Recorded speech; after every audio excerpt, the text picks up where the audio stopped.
Eu quero ler dois textos com você. Eu poderia apenas citar um dos textos, mas eu vou ler com você, fazer uma leitura um pouco mais dinâmica do primeiro texto.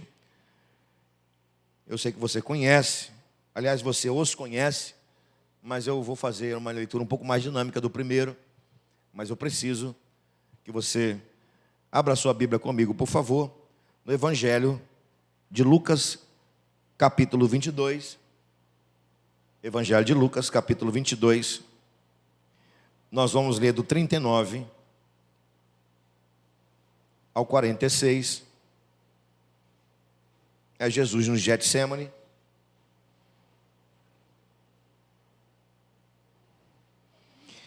Aí vamos um pouco mais à frente na palavra. Depois vamos dar um salto aí. Um salto de 2 dias, mas de algumas páginas da Bíblia. Nós vamos para João capítulo 20. Mas vamos ler primeiro Lucas capítulo 22, a partir do versículo 39.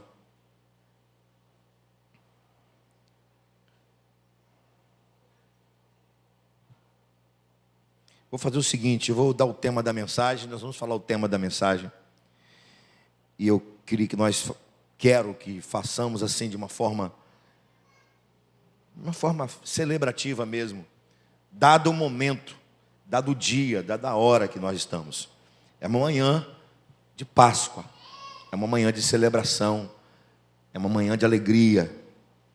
Então o tema da mensagem, eu vou falar assim, didaticamente mais pausado, mas depois nós vamos falar juntos, vibrantemente. É Páscoa, Ele vive, Ele está conosco. Esse é o tema, vou falar de novo, depois a gente fala junto. É Páscoa, Ele vive, Ele está conosco. Agora, vamos falar assim, vibrando, tá bom? No meu 3, deu para guardar? Amém? Todo mundo guardou aí? Então vou falar de novo para você guardar, porque você não pode errar, não pode deixar passar. É Páscoa, Ele vive, Ele está conosco. Amém? Todo mundo guardou? Então no meu 3, 1, 2, 3. É Páscoa, Ele vive, Ele está conosco. Mais uma vez, é Páscoa, Ele vive, Ele está conosco. Amém, irmão. Glória a Deus. Aí, aplauda Ele aí. Glória a Deus. Glória a Jesus. Agora vamos ler o texto. E saindo, como de costume, para o Monte das Oliveiras, e também os seus discípulos o seguiram. E quando chegou àquele lugar, disse-lhes: orai para que não entreis em tentação. E apartando-se deles, cerca de um tiro de pedra, e pondo de joelhos, orava, dizendo: Pai, se queres, passa de mim este cálice, todavia, não seja feita a minha, mas a tua vontade. E apareceu-lhe um anjo do céu, que o confortava. Posto em agonia, orava mais intensamente, e o seu suor tornou-se em grandes gotas de sangue, que cobriam, ou que iam até o chão. E levantando-se da oração, foi ter com seus discípulos, e os achou dormindo de tristeza. E disse-lhes: por que estáis dormindo? Levantai-vos e orai, para que não entreis em tentação. Agora você pula aí o texto, sai de uma quinta-feira e vai para um domingo.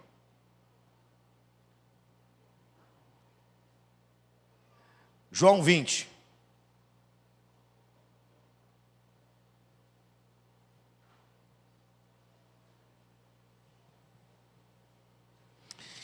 João 20, também a partir do versículo 19.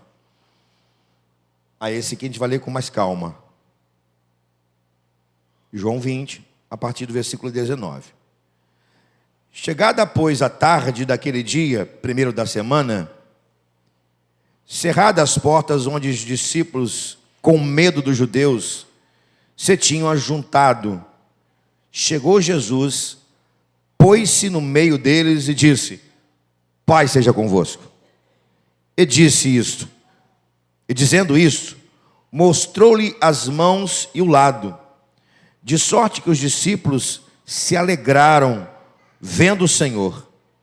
Disse-lhe, pois, Jesus outra vez: Pai seja convosco, assim como o Pai me enviou, também eu vos envio. E havendo dito isto, soprou sobre eles e disse-lhes: Recebei o Espírito Santo.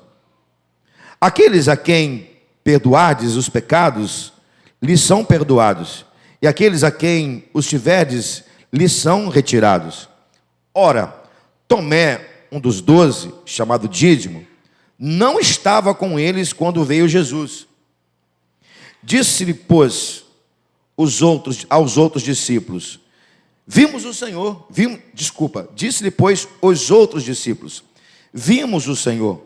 Mas ele disse-lhes: Se eu não vir o sinal dos cravos em suas mãos, e não puser o dedo no lugar dos cravos, e não puser a minha mão no seu lado, de maneira alguma o crerei. E 8 dias depois, estavam outra vez os seus discípulos dentro, com eles Tomé. Chegou Jesus, estando as portas fechadas, apresentou-se no meio e disse: Pai seja convosco. Depois disse a Tomé: Põe aqui teu dedo e vê as minhas mãos, chega a tua mão e põe no meu lado. Não sejais incrédulo, mas crente. Tomé respondeu e disse: Senhor meu e Deus meu. Disse Jesus: Porque me vistes, Tomé, crestes. Bem-aventurado os que não viram e creram. Somente até aí. Que o Senhor nos fale por sua palavra nesta manhã tão linda e preciosa. Amém? Meus irmãos, eu não concordo com a atual postura do pastor Caio Fábio. Não concordo. Mas muitas mensagens pregadas por ele abençoaram muitas vidas e muitas igrejas.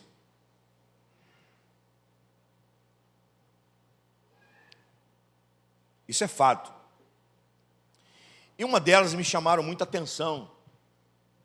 Uma frase que ele citou em uma das suas mensagens antigas, falando sobre os discípulos no caminho de Emaús. Ele disse que a mente dos discípulos no caminho de Emaús, até o momento em que Jesus se revela a eles, no partir do pão, ele chamou essa mente de sexta-feira. Interessante. Ele disse que essa mente dos discípulos do caminho de Emaús era uma mente de sexta-feira. Isso me sugere algumas coisas. Entendo, então, que uma mente de sexta-feira é uma mente, ou era uma mente, olhando para os discípulos no caminho de Emaús, eram mentes que via a cruz, mas não via o poder dela. Mente de sexta-feira era a mente que viu a morte, mas não viu o poder da vida que nela se manifestou. Mente de sexta-feira foi mente, ou era mente, ou mentes, que viam a desgraça, mas não viam a esperança. Ou seja, os discípulos estavam cronologicamente no domingo, quando Jesus caminhou com eles. Mas emocionalmente, espiritualmente, estavam ainda com a mente distorcida da sexta-feira. Cronologicamente, andando com Jesus, numa manhã de domingo, mas emocionalmente e espiritualmente, a mente estava na sexta-feira. Por quê? Porque não enxergaram o verdadeiro sentido da cruz e não perceberam que o propósito era exatamente Jesus morrer na cruz. Sabe, isso me fez pensar que tem muita gente assim na igreja de Cristo hoje. Ainda não perceberam a ressurreição e a vida. Não conseguem enxergar a esperança que se renova. Tem muita gente na igreja com a mente de sexta-feira. uma mente travada, uma mente decepcionada. Há uma frase citada pelos discípulos no caminho de Emaús, que define assim, como estava o coração deles. Eles falam para Jesus: nós esperávamos que ele fosse redimir a Israel. Decepção. A mente estava travada na sexta-feira. Mas travada no sentido de não entender, de não compreender quem Jesus era e o que Jesus fez.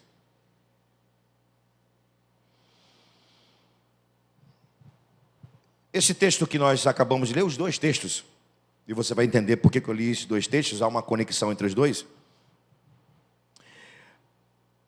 Esses dois textos estão na última semana vivida por Jesus em Jerusalém. A última semana, antes dele morrer na cruz e ressuscitar.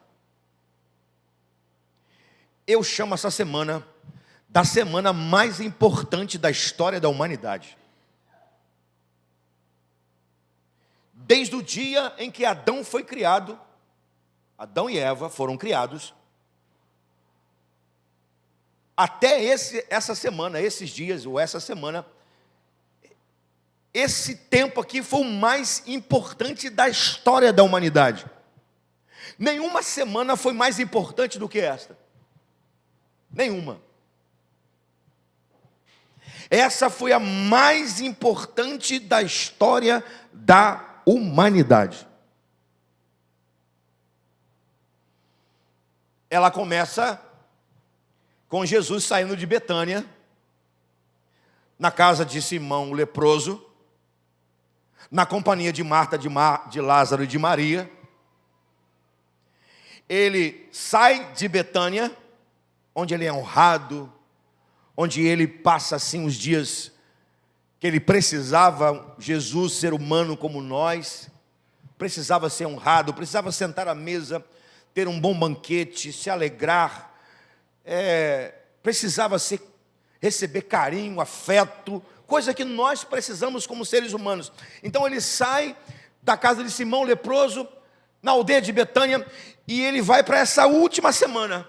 E essa última semana começa com ele entrando em Jerusalém montado no jumento.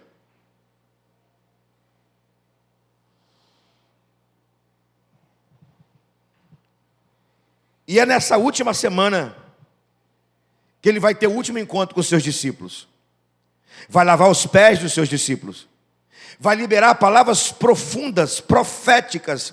Vai fazer uma oração sacerdotal. Ele vai falar da unidade, do amor sacrificial. Ele vai falar sobre o Espírito Santo. Ele vai falar sobre a nova morada, capítulo 14 de João. É nessa semana que ele sai desse encontro com os discípulos, vai aqui para o Getsemane, vai viver o seu cálice. E qual o cálice que ele vai viver? O cálice pré-cruz, o cálice de saber que em algum momento ele vai viver um esvaziamento profundo. O pai vai o abandonar na cruz, então ele vai para o Getsemane para viver o seu cálice. Por isso que ele diz: se possível for, passe de mim esse cálice. Esse cálice nada mais é do que um esvaziamento da presença do Pai. Aliás, deixa eu abrir um parênteses, se é que é um parênteses. Não existe coisa mais terrível na vida de um ser humano do que um esvaziamento da presença de Deus. Não existe. Então ele vai viver essa última semana e por fim, é nessa semana que ele vai ao jardim do Getsemane, tomar o cálice e vai ser traído, odiado, contestado, julgado, condenado e morto. Julgado pelos nossos pecados, condenado por nossas iniquidades. E por fim, do fim dessa semana, numa manhã de domingo como essa, no túmulo de José de Arimateia, que foi emprestado para ele, Aliás, vou abrir um outro parênteses. Isso é um poema, e você pode ver, você pode baixar no Google que tem. Tudo que Jesus usou era emprestado. Tudo que ele usou era emprestado. O barco que ele usou era emprestado. A estalagem onde ele nasceu era emprestado. O barco era emprestado. E muitas coisas que cita é emprestado. E por fim fala que o túmulo que ele usou também era emprestado. Só tem uma coisa que não era emprestado, que não foi emprestado. Não era dele, mas também não era emprestado. A cruz que ele carregou não era emprestada, era nossa. Ele tomou em nosso lugar. Amém? Então ele vai para o túmulo que era emprestado de José de Arimateia, e numa manhã gloriosa, o Espírito Santo ressuscita dos mortos, e os anjos rolam a pedra no túmulo, e ele sai ressurreto. Então eu te pergunto, é ou não é a semana mais importante da história da humanidade? Eu estou colocando o artigo no definido. É a semana mais importante da história da humanidade. Porque se não fosse essa semana vivida por Jesus, nós não poderíamos estar aqui numa manhã de domingo, sendo tocados pela palavra, a adorá-lo e acordar para mais uma semana amanhã, fortalecidos por ele. Esta é a semana mais importante da história da humanidade. E a gente pode dizer, aleluia, ele vive, ele está conosco. É Páscoa, porque é nesta semana que vai acontecer a Páscoa. E não é a Páscoa dos judeus somente, é a Páscoa dos judeus no sentido de festa, mas é a Páscoa das Páscoas. Por quê? Porque nesta Páscoa é o Cordeiro de Deus que tira o pecado do mundo, que morre em nosso lugar. É ou não é a semana mais importante da história da humanidade?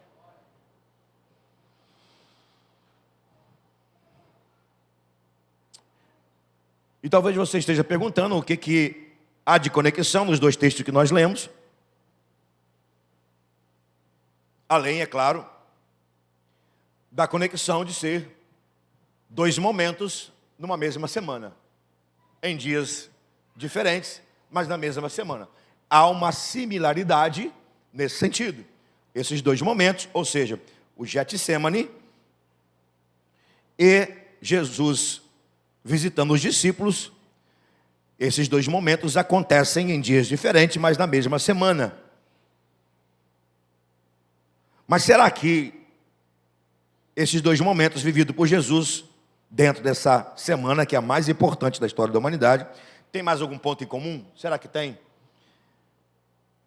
Tem algo a destacar que une diretamente os dois momentos vividos pelo nosso Senhor? Sim, tem.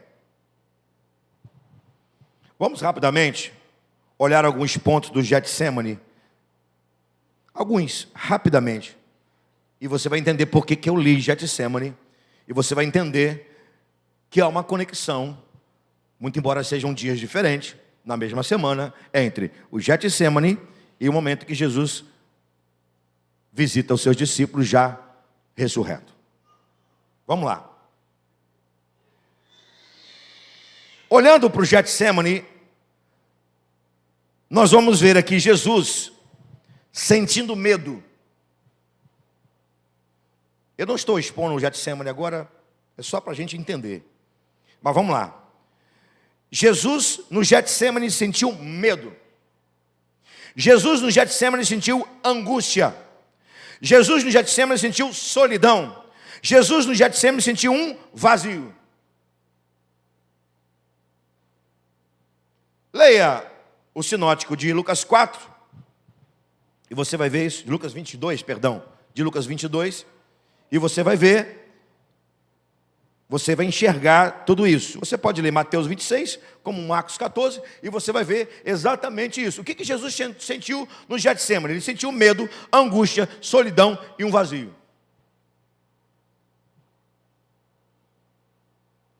Agora, respondendo a pergunta de forma assim mais direta, mais objetiva, Tem um sentimento que Jesus sentiu no Getsêmani, que os discípulos também sentiram em uma manhã de domingo. Na verdade, todos esses 4 sentimentos, os discípulos também sentiram. Aqui há a conexão. Esses 4 sentimentos, os discípulos também sentiram. Ou seja, medo, angústia, solidão e esvaziamento.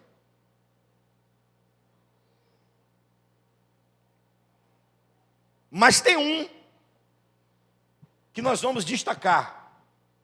Jesus sentiu no Getsêmani e os discípulos sentiram na casa onde eles estavam reunidos com as portas trancadas. Que sentimento é esse? Medo. Aqui é a conexão dos 2 textos. Jesus sentiu no Getsêmani medo. Também os discípulos sentiram medo. Qual a diferença?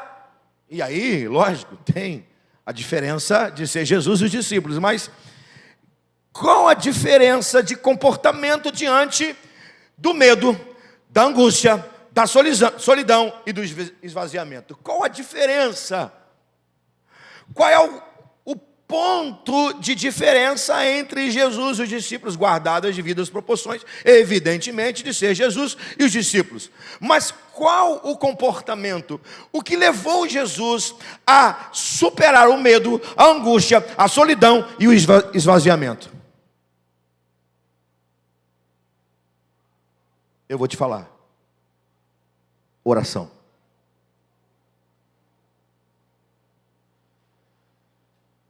O que levou Jesus a superar o medo, a angústia, a solidão, o cálice do esvaziamento, foi oração. Jesus ora o tempo todo. E os discípulos estão com as portas trancadas. Eles sentem medo, angústia, solidão, no sentido de assim, tá faltando alguém entre nós aqui. Tem um vazio aqui nessa casa. E eles não oram.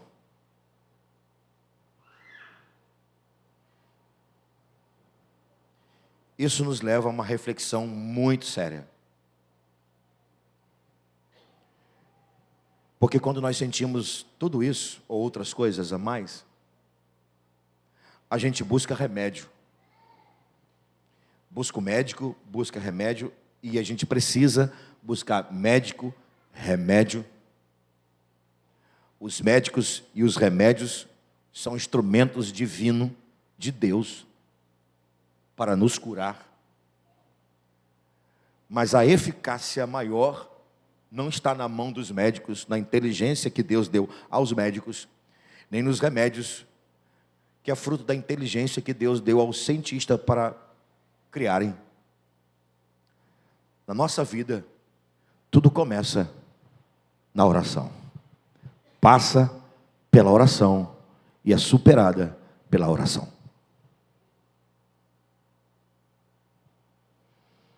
O que eles precisavam uma manhã de domingo, nós precisamos também todos os dias. A razão do esvaziamento de Jesus no Getsêmani e o medo, a angústia, o esvaziamento dos discípulos é por causa de uma coisa só. Na verdade não é coisa, perdão, Senhor, é a pessoa.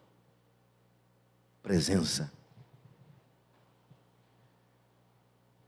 A angústia de Jesus até a alma é porque ele estava sentindo uma ausência do Pai. Porque o Pai precisava ali abandonar na cruz para que Jesus pudesse assumir os nossos pecados. E quando os discípulos se trancam nesta casa, eles também estão sentindo essa ausência, esse esvaziamento.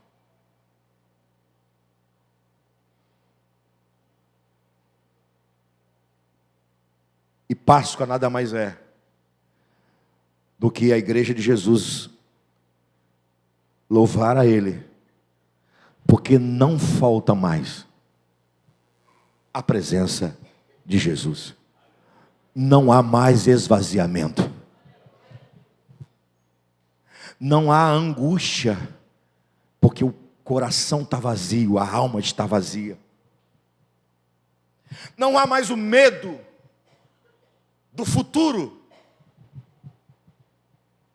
Não há necessidade de nos trancarmos dentro de um quarto e sentirmos um medo do futuro sem esperança. Pelo contrário, nós podemos fechar a porta do nosso quarto e, ao invés de sentirmos um medo, a angústia de uma ausência, a gente sente exatamente o contrário. A gente tem a presença dele dentro do quarto.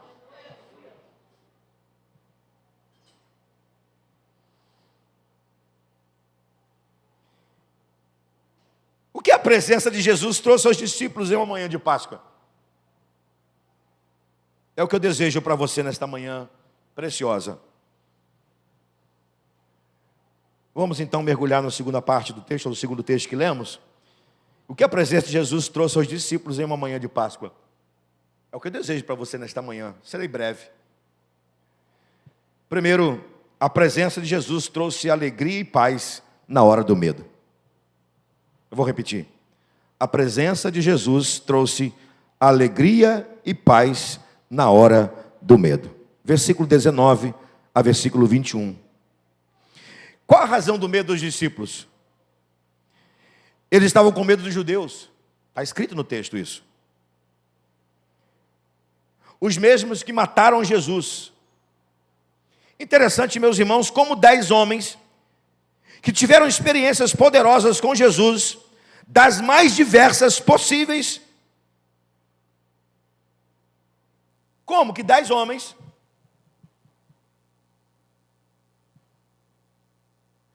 que viveram experiências assim, fantásticas com Jesus. Um deles andou sobre as águas, como Jesus andou.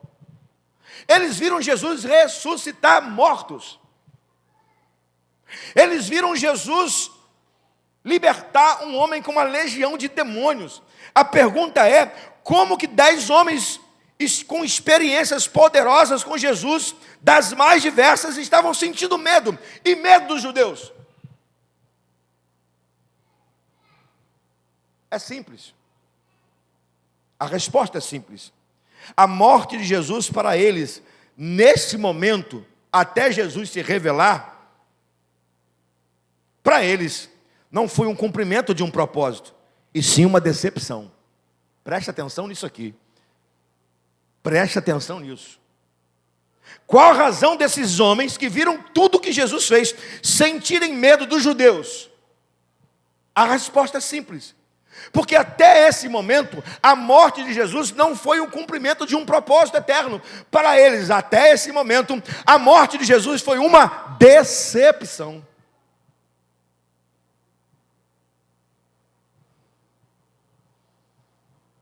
A falta de entendimento do propósito gera dúvidas.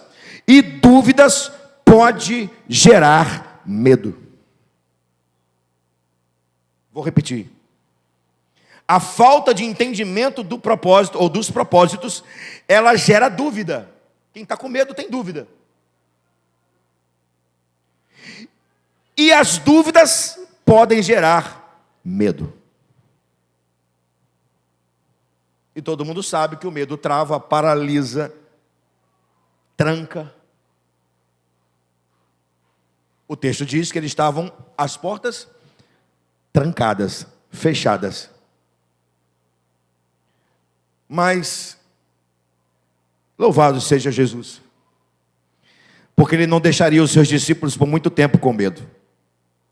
Ele então atravessa a parede com um corpo cheio de glória, um corpo glorioso, entra na casa, ou melhor, invade a casa, literalmente, porque ele atravessa a parede. Interessante que o texto diz que Jesus não vai ficar no canto da casa. Presta atenção nisso aqui. Ele não vai ficar no canto da casa. Ele não vai escolher um canto da casa onde os discípulos estavam reunidos. Para onde que ele vai? No meio deles. E libera uma palavra.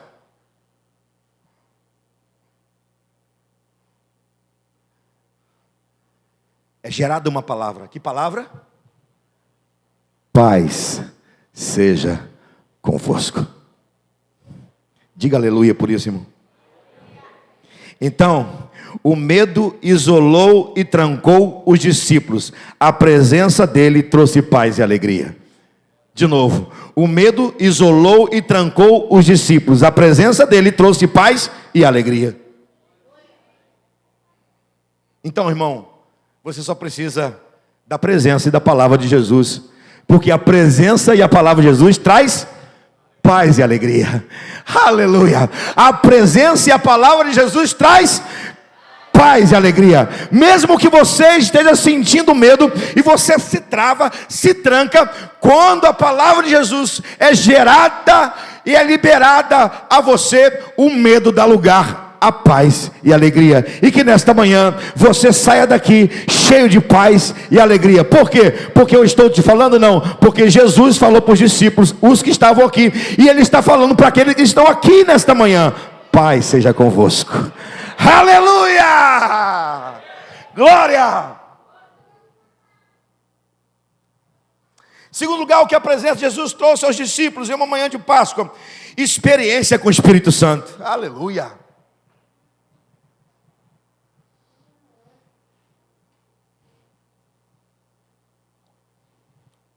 Mais uma vez, Jesus ministra paz para o coração dos discípulos. Ele repete isso 3 vezes. Interessante, né? O 3 é um negócio assim. Eu assim, gosto muito de número. Estudei algumas coisas sobre numerologia bíblica e gosto muito de número. O número me fala muito. Então são 3 vezes que Jesus vai dizer: paz seja convosco.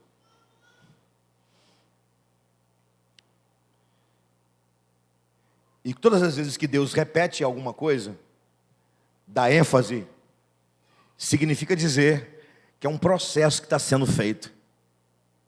É um tratamento processual. Então, mais uma vez, Jesus vai ministrar paz ao coração dos discípulos.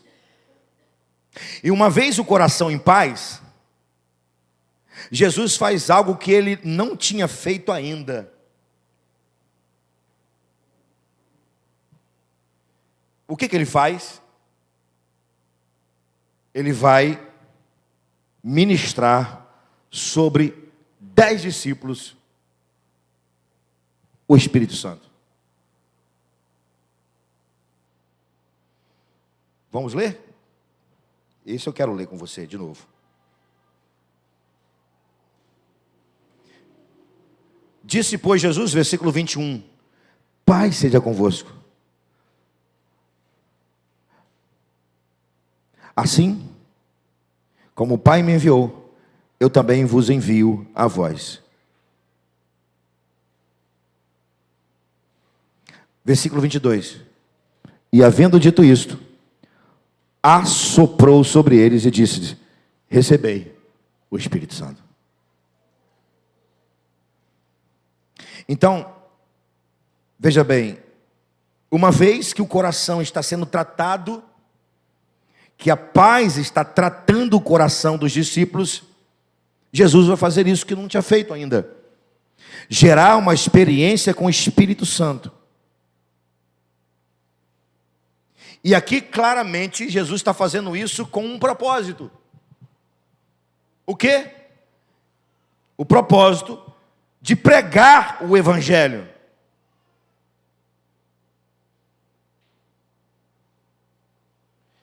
Então deixa eu te falar, para você viver experiências com o Espírito Santo, você precisa estar com o seu coração em paz. Ter o coração em paz não é ser isento de dificuldades, conflitos e batalhas. Ter o coração em paz é ter a certeza que Jesus, o príncipe da paz, está conosco e está no controle. Preste atenção nisso. Enquanto o seu coração estiver em conflito, enquanto o seu coração estiver com ressentimentos, maltratados, enquanto o seu coração estiver com mágoa, enquanto o seu coração estiver com ódio, com dúvidas, você não vai viver experiências com o Espírito Santo. Por que você acha que Jesus vai soprar o Espírito, mas antes ele fala mais uma vez, paz seja convosco, porque é um processo de tratamento. Eles só poderiam receber o impacto do sopro do Espírito Santo se o coração estivesse em paz. Perceba uma coisa aqui, por favor, no versículo 23, que ele vai falar ainda sobre, isso aqui é missão, ó. Aqueles a quem perdoares os pecados, lhes são perdoados, e aqueles a quem retiverdes, lhes são retirados. Ele está falando aqui sobre o cumprimento da missão, pregar o evangelho, cheio do Espírito. Agora preste atenção. Tem 2 discípulos dos 12 que não estão aqui. Quem são eles? Tem 2 discípulos dos 12 que não recebem o sopro do Espírito Santo. Não é a presença do Espírito Santo, que isso é só Pentecoste. É o sopro. Tem 2 discípulos que não recebem o sopro do Espírito Santo. Dos 12, tem 2. Quem são eles? Judas, porque traiu Jesus, e Tomé, porque estava com o coração cheio de dúvida. Irmão, quem trai Jesus e quem tem dúvida no coração não pode ter experiência com o Espírito Santo. Não pode.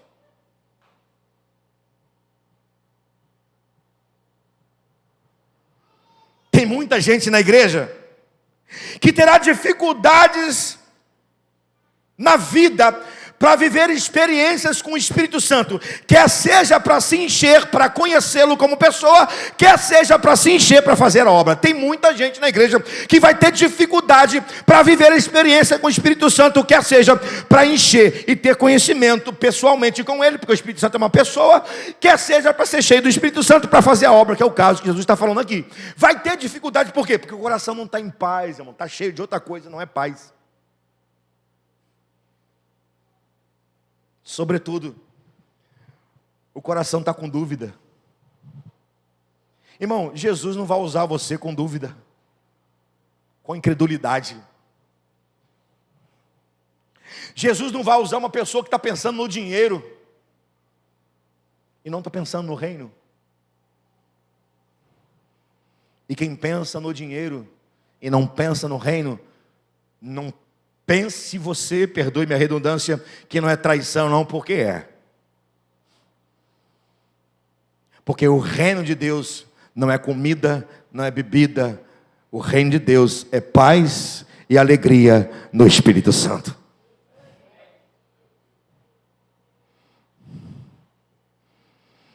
Por que será que tem tanta gente na igreja que tem dificuldade de viver experiências com o Espírito Santo? Está aqui escrito.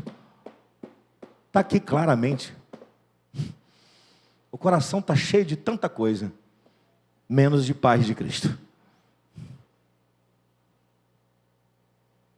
Como é que um coração vaidoso, orgulhoso, soberbo vai ter que ser cheio do Espírito Santo?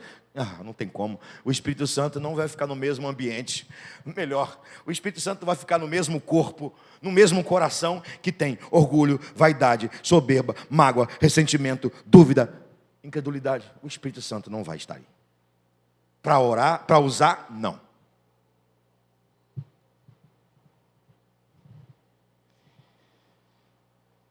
Você não pode ter dúvida quem é Jesus e do que Ele deseja fazer na tua vida. Você precisa ter paz para que o Espírito Santo te conduza e te use. Ei, deixa Jesus ministrar paz para o seu coração. Já que você é pós-Pentecoste, aqui é uma experiência antes de Pentecoste, por isso sopro.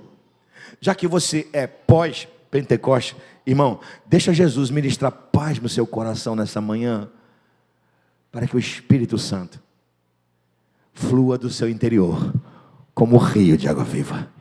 Eu vou repetir para aqueles que não entenderam. Deixa Jesus ministrar paz ao seu coração. Irmão, tire tudo que está dentro do seu coração, que é contrário à paz de Jesus. Para quê? Para que do seu interior flua rios de água viva. Aleluia.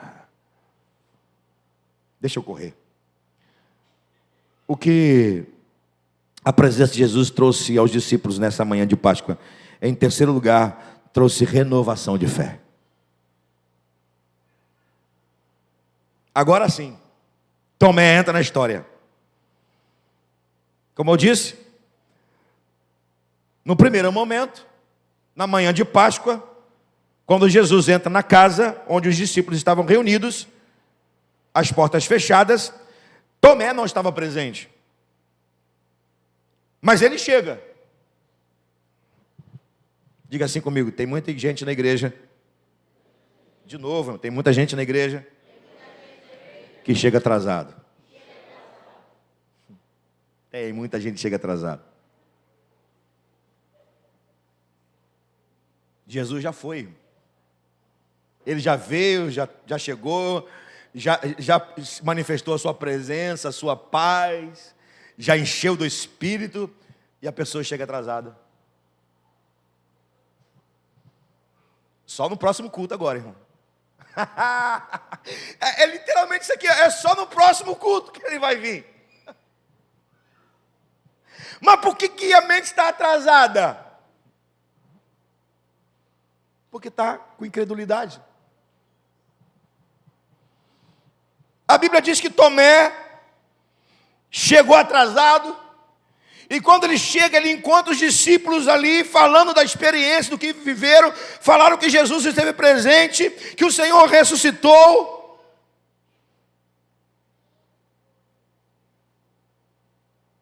E chama a sua atenção para uma coisa: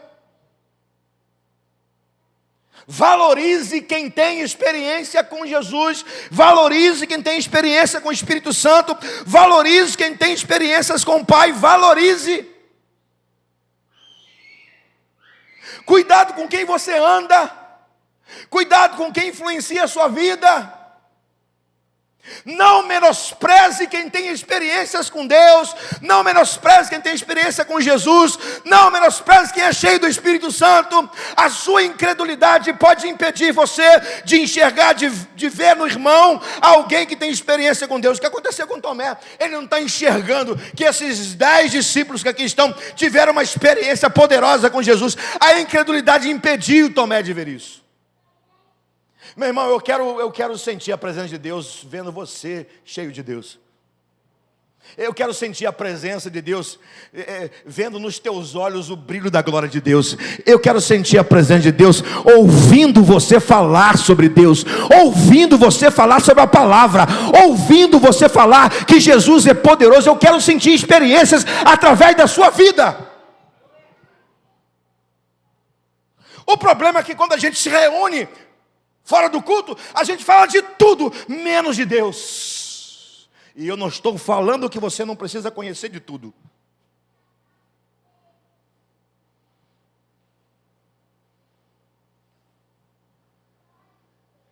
Eu estou dizendo que quando você se reunir, fale da palavra, viva a palavra, fale de Jesus, viva Jesus.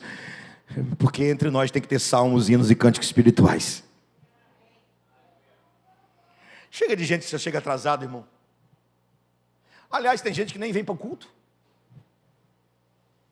E já tem gente que vai para o shopping e não vem para o culto. É. Gente que escolhe o shopping center domingo à noite, domingo de manhã. Tem gente que vai fazer tudo menos na casa de Deus. Vai sentir, vai ter experiência com Deus como, meu Jesus? Vai enxergar, vai ver, vai ter o discernimento de poder de Deus na vida do outro, como? Aí Tomé vai dizer assim, eu só acredito se eu vir a marca dos cravos. Ele não acredita na palavra liberada pelos discípulos, ele precisa ver o próprio Jesus. Ele não acredita na experiência dos outros discípulos, ele só acredita se ele vir com seus próprios olhos. Ele não acredita nos outros. Eu quero acreditar em você. Eu não preciso tocar. Eu posso e creio que eu posso ser edificado Porque eu sei que você está vivendo experiência com Deus. E eu sei que aquilo que sai da sua boca é fruto das suas experiências com Jesus. Isso é igreja. Tomé não acredita nos discípulos. Mas Jesus é muito misericordioso, né?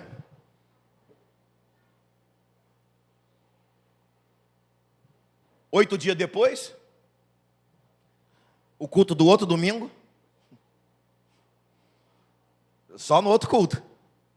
O culto do outro domingo, 8 dias depois, Jesus aparece de novo, no meio dos discípulos. E agora, vai para Tomé e diz: meu filho, eu vou fazer conforme você falou. Agora a palavra, eu vou tomar a sua palavra. Vai ser do jeito que você falou. Toca. Aqui. Sou eu. Acho interessante a reação de Tomé ante o que aconteceu. Versículo 28. A resposta de Tomé é dizer: Senhor meu, Deus meu. Aí fica fácil, irmão. E é daqui que nasce o dito popular, que fulano tem que ser igual Tomé. Precisa ver para crer. E aí Jesus vai dizer: bom, eu estou feliz que você está acreditando agora que eu ressuscitei, que eu estou presente. Mas mais feliz eu estou porque tem gente que não está vendo e está crendo. E tem gente que lá à frente, em 2024, na Rua Inácio Pereira, número 10, tem gente que não me viu literalmente, mas creu em mim, porque viu pela fé que eu morri na cruz e ressuscitei ao terceiro dia. Aleluia!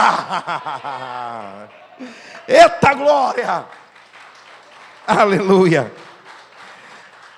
8 dias depois, Jesus aparece do mesmo jeito, as mesmas palavras, a mesma atitude, para renovar a fé de Tomé. Que nesta manhã a sua fé seja tocada pelo poder da cruz. Que você seja levado a crer não somente na salvação, mas crer também na obra de Jesus. E termino dizendo o que a presença de Jesus trouxe aos discípulos naquela manhã de Páscoa. Um novo tempo de milagres com Ele.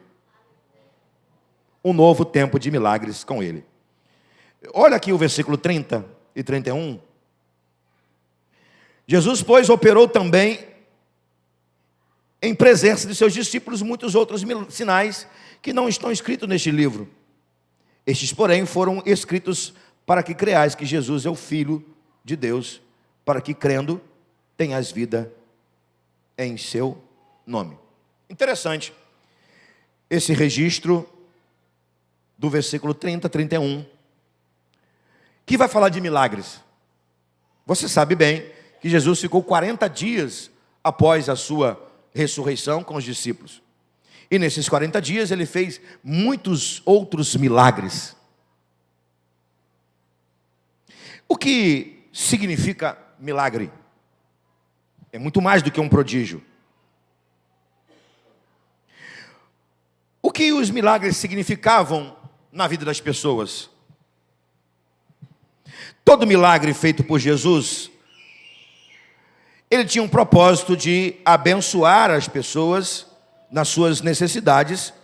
Sobretudo, os milagres feitos por Jesus antes da sua ressurreição tinha como propósito, além de abençoar as pessoas nas suas reais necessidades, levar as pessoas a crer nele, para que crendo nele entregasse as suas vidas a ele. Por isso que você vai ver, você vai ler muitas vezes Jesus dizendo: vai, tua fé te curou. Vai, tua fé te salvou. Ou seja, o propósito dos milagres antes de Jesus ressuscitar era levar as pessoas à salvação pelos milagres. Agora, esses milagres aqui têm outro propósito.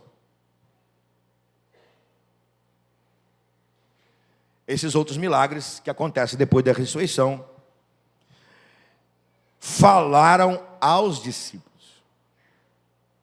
Os milagres antes da cruz falavam às pessoas, e as pessoas então recebiam a salvação de Jesus pelos milagres, pela palavra, pelo evangelho, mas também pelos milagres.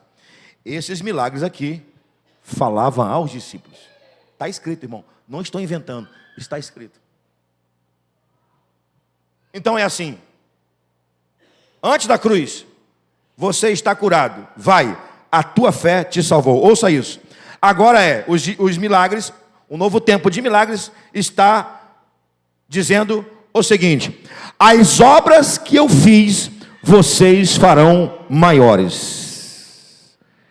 Vão, eu estou com vocês. Essa é a didática dos milagres pós-ressurreição. As obras que eu fiz, vocês farão maiores do que eu. Creiam nisso. Então vão, eu estou com vocês. É um novo tempo, é um novo momento, é um novo ciclo. O que aprendemos com isso? Aprendemos que com Jesus sempre haverá a possibilidade de um novo ciclo, de um novo momento, de um renovo, de um avivamento. Amém? Termina essa mensagem já abusando do tempo. Se a última semana vivida por Jesus foi a mais importante da história da humanidade, os 3 dias foram, dentro dessa semana, os mais importantes da história da humanidade. Mais do que isso, são dias que o Kairos se mistura ao Cronos, ou seja, a eternidade se mistura ao nosso tempo. Sexta-feira da paixão sofrida, mas também a sexta-feira do amor incondicional.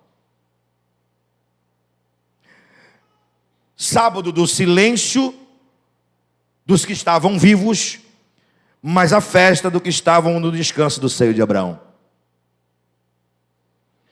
Domingo do choro de uma manhã, de uma noite, mas a alegria da ressurreição de uma manhã.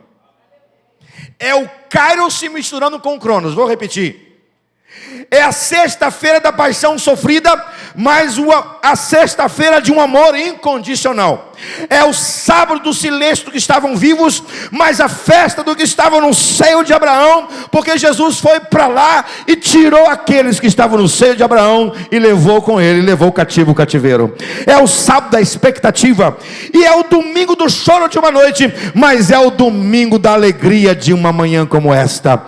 E numa manhã como essa, nós que estamos aqui podemos dizer: é Páscoa, Ele está vivo, Ele está conosco. Então fique em pé para a gente terminar. Louvado seja Deus.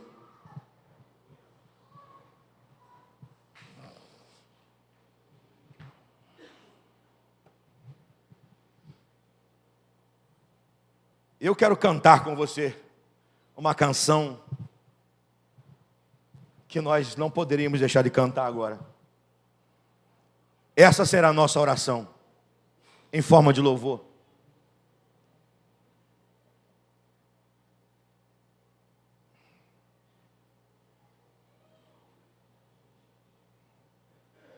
E você vai cantar em forma de louvor e de oração. Porque Ele vive, posso crer no amanhã. Vamos cantar? Essa vai ser a nossa oração de gratidão. Porque é Páscoa, Ele está conosco. Ele vive. Vamos fazer o seguinte? Vamos começar a capela. Dá o tom, Tiago. E Luciano e Vagninho vai nos conduzir aqui. Vamos começar a capela. Sem nada. Um grande coral. Depois a gente canta com os instrumentos. Levanta a sua mão, irmão. Vamos começar cantando porque Ele vive.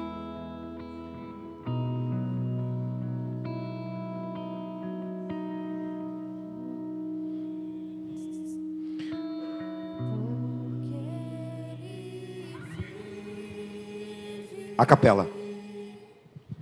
Posso crer um amanhã. Se você sabe fazer uma voz, faz aí, ó.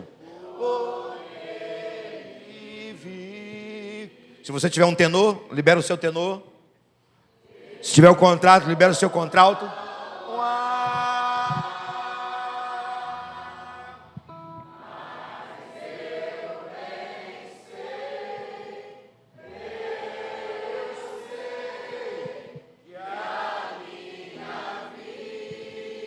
Continua a capela.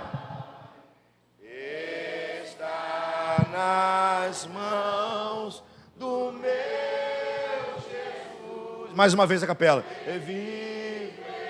Está. Porque ele vive? Porque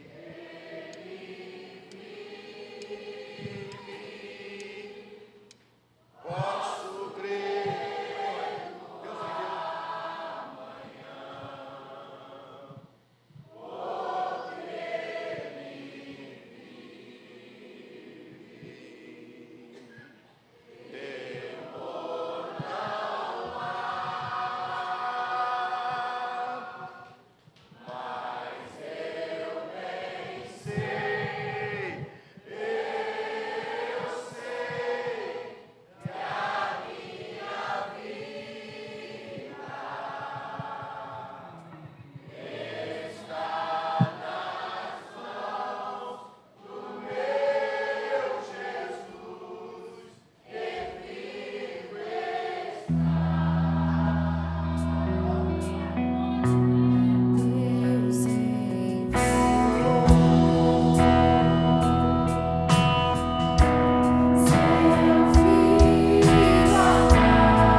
Sem o quê?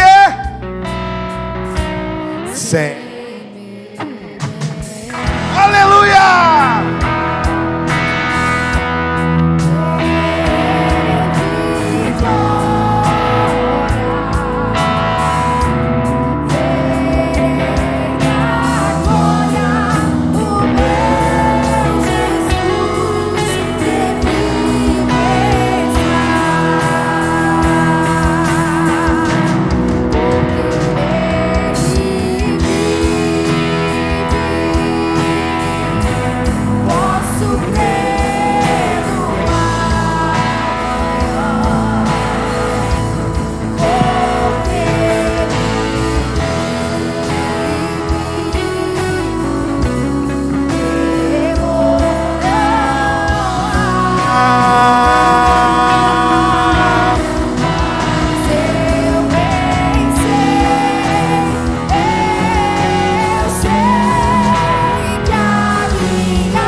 para terminar, porque Ele vive.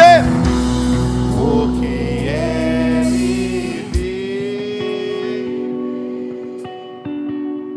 Posso crer no amanhã. Porque Ele vive.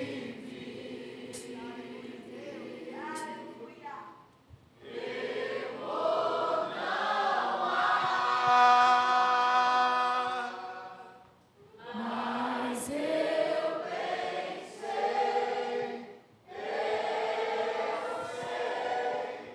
que a minha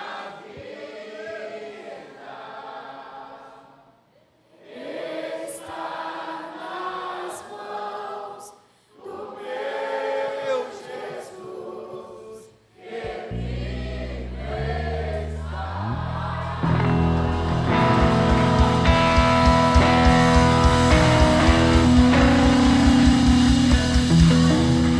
Aleluia. Jesus, em paz chegamos a esse lugar. Em paz fomos ministrados pelo Senhor. Em paz voltaremos para as nossas casas. Em paz descansaremos. Em paz almoçaremos. Em paz retornaremos à tua casa. E eternamente em paz viveremos com o Senhor. Bendito seja o Senhor, Príncipe da paz. Que o amor de Deus Pai, a graça e a paz de Jesus, e a comunhão e a consolação do Santo Espírito nos conduz em paz. Amém e amém. Deus te abençoe, irmão. A paz de Jesus.